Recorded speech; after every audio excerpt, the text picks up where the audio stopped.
Hey folks, it's Mark here from Harmonix, where we give you the knowledge to get good on guitar.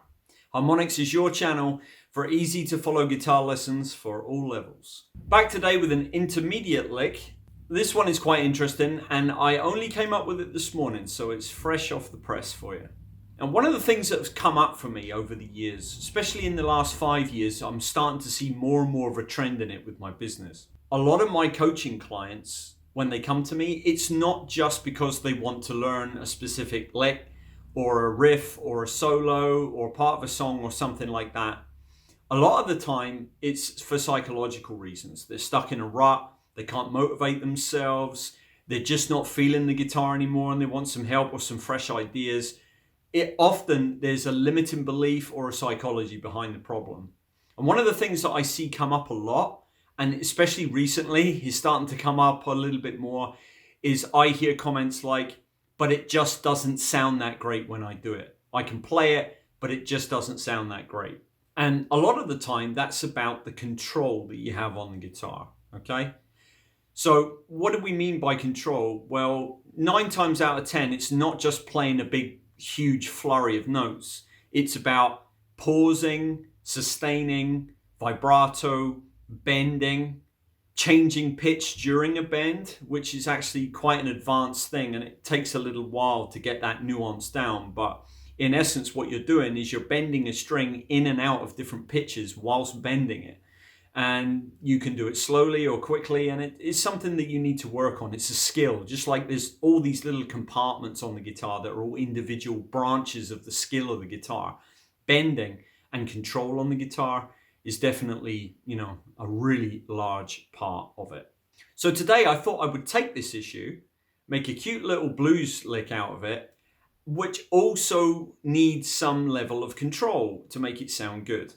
So enough talk, let's have a look at the lick and then we'll get into it.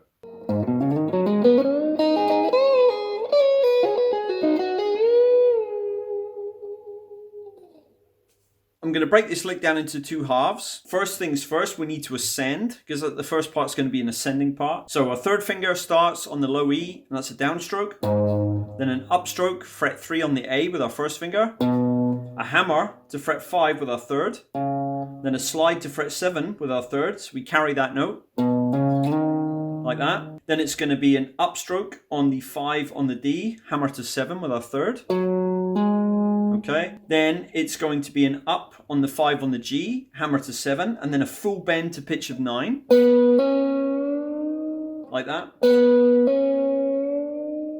Okay, then it's going to be a down on fret 5 on the B. Well, I'm barring the bottom 2 strings here on fret 5 with my 1st finger. So down on the 5 on the B, up on the E, fret 5, then back down again on the 5 on the B.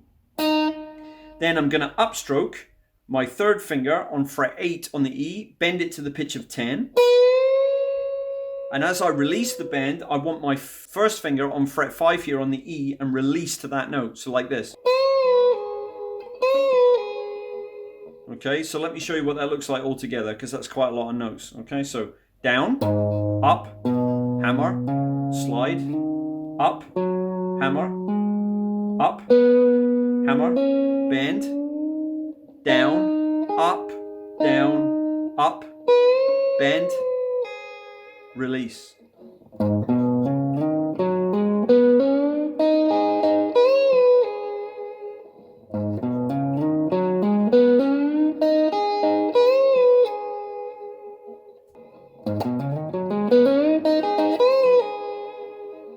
Okay, and that's the ascending part. So the last part here is like a little sort of flat 5 lick in the upper pentatonic position here. Okay, we're still in the key of A minor. Okay, so I'm starting with my 1st finger on fret 8 on the E string, my 3rd finger on fret 10 on the E string, and my pinky on fret 11. I'm going to downstroke the 11, pull off to 10, pull back off to 8 like this. Okay, then my 3rd finger is going to come over. I'm going to play with a downstroke, fret 10 on the B, come back over with an upstroke onto the 8 on the E, then back over again onto the 10 on the B with a downstroke, pull off to 8 to my 1st finger, Okay, so that'll look like this all together. Watch this. Okay, once I've done that, my second finger comes over to fret 9, that's a downstroke. Then I go back with an upstroke onto the 8 again, onto the B. Then a hammer with my third finger onto the 10 on the B, like that. So here's the whole thing really slowly with all the picks.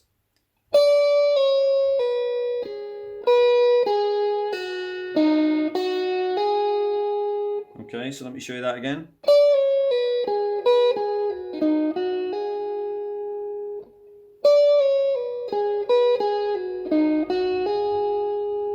Okay, it's a nice little lick, that one. And once we've done that, I'm bending with my third finger. Once this hammer-on comes down, as soon as I hammer onto the 10 with my third, I'm bending up to the pitch of 13 on the B. Okay, so it's a big bend. And then I'm slowly releasing it back to the pitch of 10. And then I'm adding some vibrato on at the end. And be careful with the vibrato because you can make some of the open strings ring out. You don't want to ruin that vibrato, okay? Especially if you want the note to carry, have some sustain and really haunt the listener.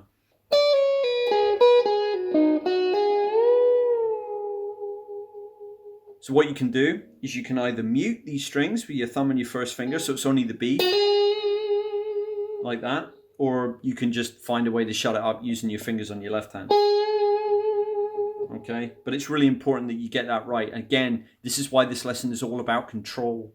Okay, there's so much control required with this to make it sound really crisp and professional. So here's the second part now, all together slowly. Okay, we're including the picks. So watch your right hand if you're not sure about the picks.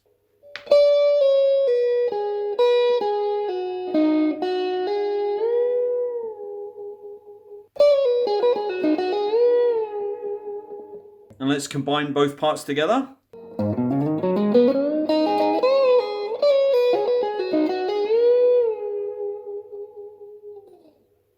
So that's the lick. I hope you enjoyed that and you got something out of that, and you can start incorporating this style of pausing and bending into your playing as soon as possible. It's very important.